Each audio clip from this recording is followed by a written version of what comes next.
Alright, so we have like 3 last rules that we need to have. And those are the derivative of our inverse function, trig functions. What are inverse trig functions?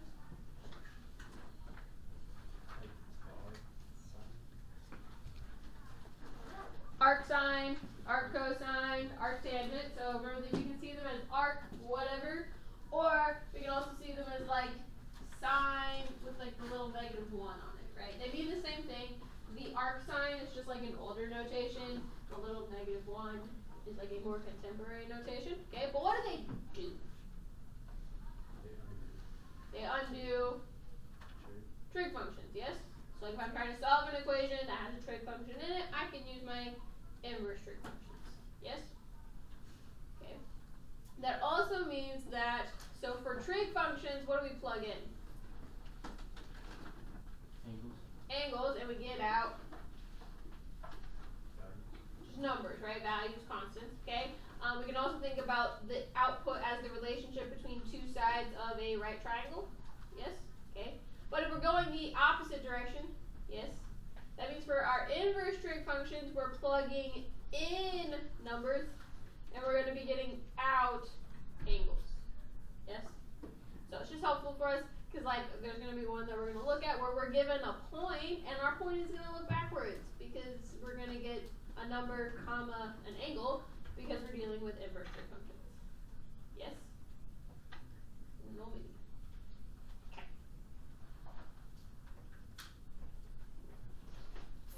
Alright. So our 3 inverse trig functions are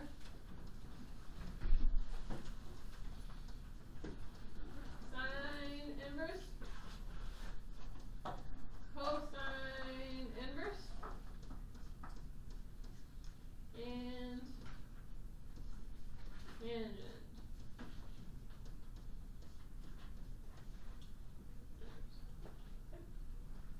So the derivative of sine inverse is 1 divided by the square root of 1 minus x squared. Cosine inverse is very similar, except it is negative. And tangent is 1 divided by 1 plus x squared.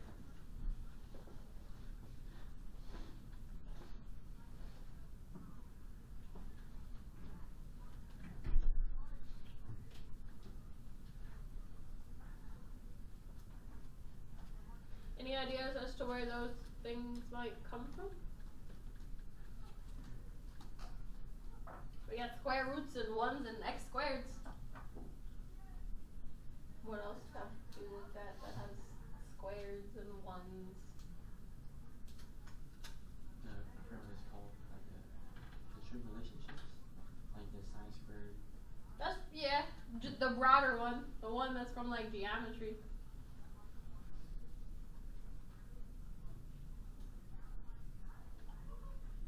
It's like something squared plus another thing squared equals another thing squared. It's your Pythagorean theorem, right? Because like notice that if I let one of my sides be like an x squared and I let one of my sides be like a 1, yes? Then this other side, if I wanted to find it, would be 1 minus x squared, and I'd have to take the square root to find that side, yes? Which looks pretty similar to some of this stuff, yeah? So if you wanted to actually like derive your formulas, right, you'd be looking at the relationship between the Pythagorean theorem, find the inverse of that thing, and then take the derivative. But that is where all of those come from if you're interested. Otherwise, we need to know them. For whatever reason, our first and last one are going to be the 2 that come up the most often. Cosine just doesn't come up that often because usually we can represent stuff with a sine just as easily as we can represent it with a cosine, and since sine is positive, we tend to use that one more often. Yes, maybe? Now, notice what is on the inside of my, or all 3 of the inverse trig functions?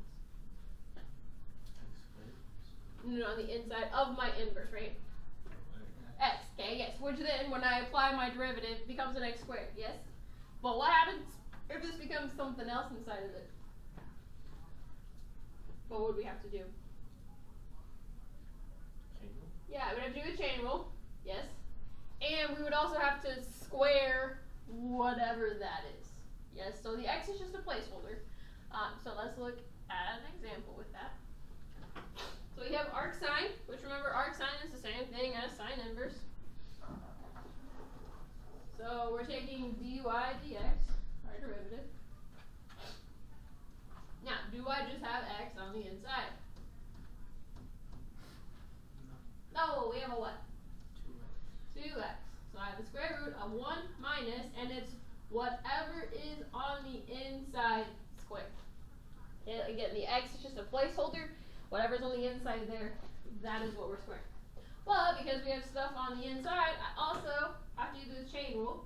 So I took the derivative of the outside, that's my fraction part, and then I also have to multiply by the derivative of the inside. What's the derivative of 2x? 2. So then if we just clean it up a bit, this is 2 divided by 1 minus 4x squared. Can I take the square root of my 1 and my 4x squared? And then just like subtract them? Is that a thing? No, not a thing? When are we allowed to separate square roots? Yeah, when we're multiplying. So like if I just had the square root of 4x squared, right? I could take the square root of the 4 and the square root of the x squared, and I would get 2x. So that's fine because they're being multiplied. Or if we have division, it would work similarly. But if we have addition or subtraction, we cannot separate those out. So that's as simplified as our answer is going to get. What questions do we have? Okay. Most of the time, students tend to like these because it's just very, you plug into the formula and go. Like there's not a whole lot with them. You just gotta know the formula. Alright, so our next one is inverse tangent of 3x. So, what's our derivative of inverse tangent?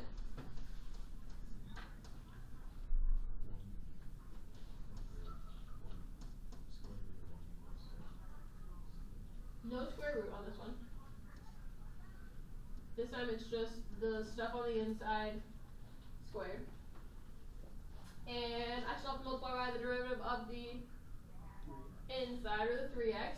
So I'm going to multiply by 3. So we get 3 divided by 1 plus 9x squared. What do we think a common mistake might be? Try to simplify when you can't. Correct, so that's why I pointed it out on the last one. To either try and divide stuff like on this, or to try and break apart that square root. What else? Yeah? Not just to bring the square to the 3.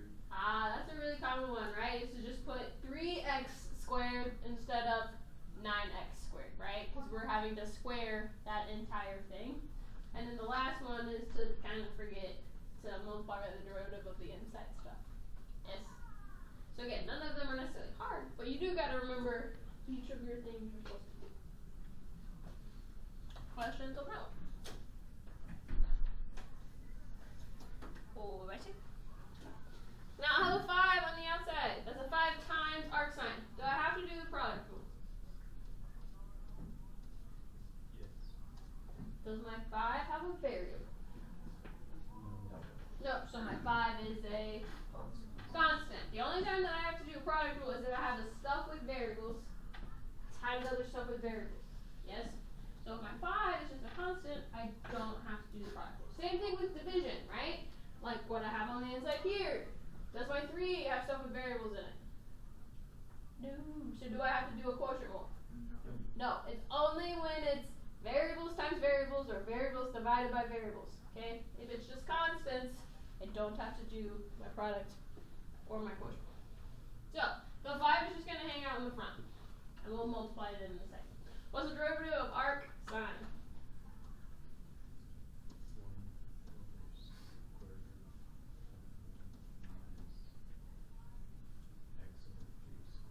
Cool, which would also be x squared over 9.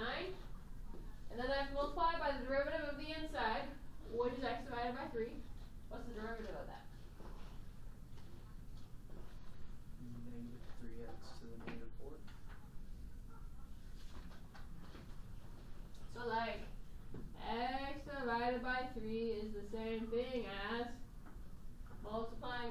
1/3, right? So 1/3. So it's just 1/3, right? Same thing if I had like 2x, like on our other ones it was just 2.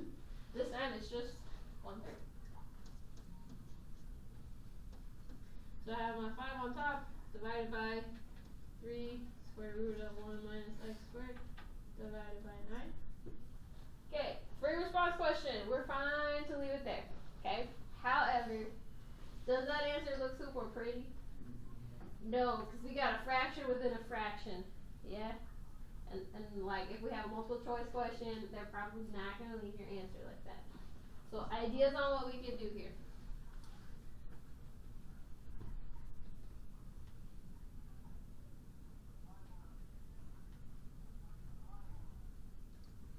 No idea? Okay, if I have a fraction within a fraction, yes?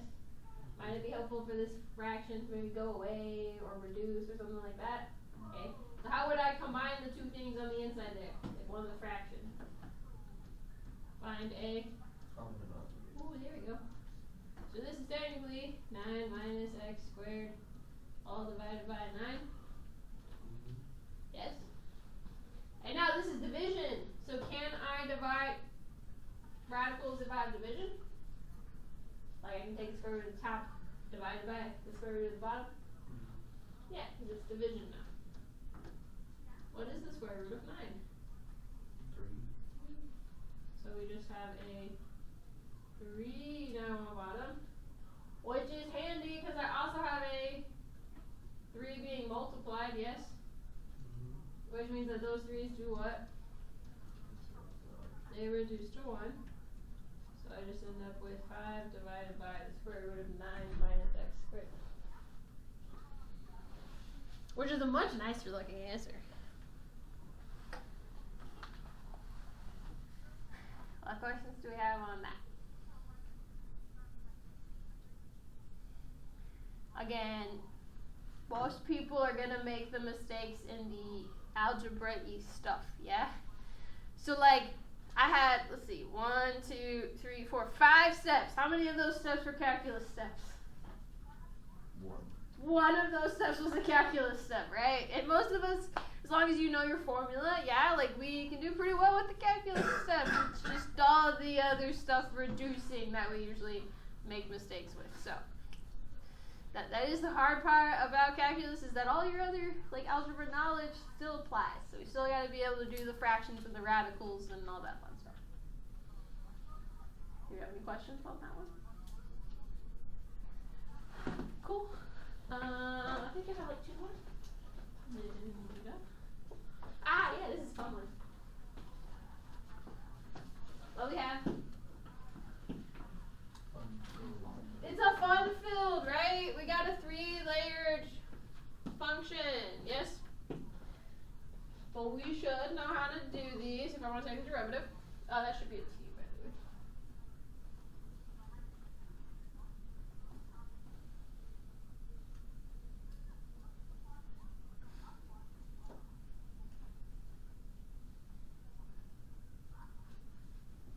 Alright, so, again, just like with our other stuff, doesn't matter that I have trig functions or inverse trig functions, it'll still work from the outside in. So what is our derivative of cosine? Negative sign. Do I change anything about my inside stuff? No. No. Then I have to take the derivative of the next layer. What's the derivative of arc sine?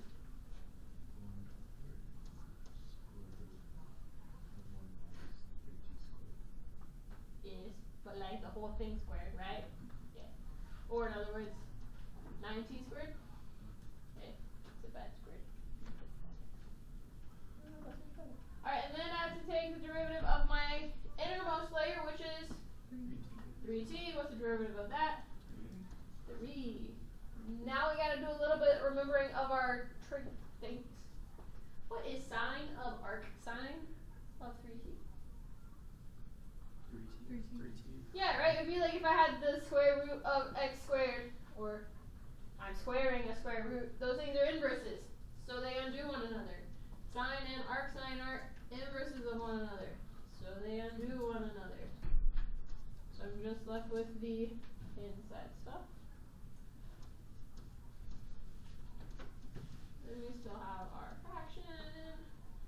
And then lastly, you can just multiply. So we have negative 90 divided by 1 minus 90 squared.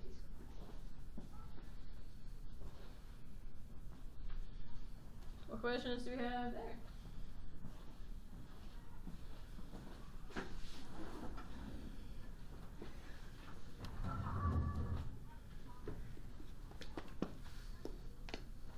Alright, last one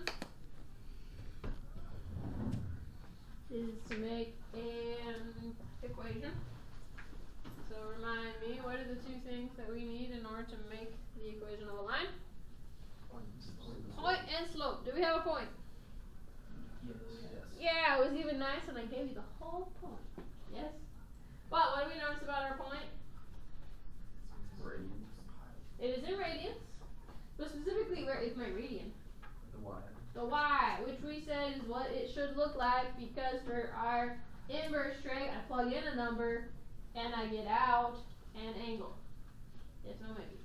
Okay? So then what else do we need then? Slope. The slope. And we find the slope of the tangent line by taking the Derivative. derivative. So, the derivative of arctangent is our 1 divided by 1 plus x squared divided by 4. And we're multiplying by derivative of the inside, which is 1/2. 1/2. Now, what are we doing after that?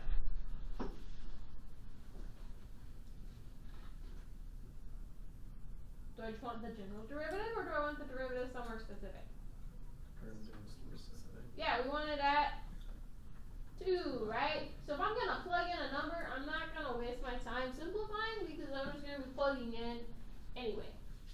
So, y prime of 2, 1 divided by 1 plus 4 divided by 4. So I get 1 divided by 1 plus 1 gives me 2. So we get a 1/4. Then, writing out our equation, I just use our point that was given and our slope. Yippee. So even though their derivatives look a little scary, our inverse trig function is not bad. I really, like I said, they're pretty straightforward as long as you know the formula. It's kind of just all plug in and chuck in at that point. What questions do we have about any of our tricks?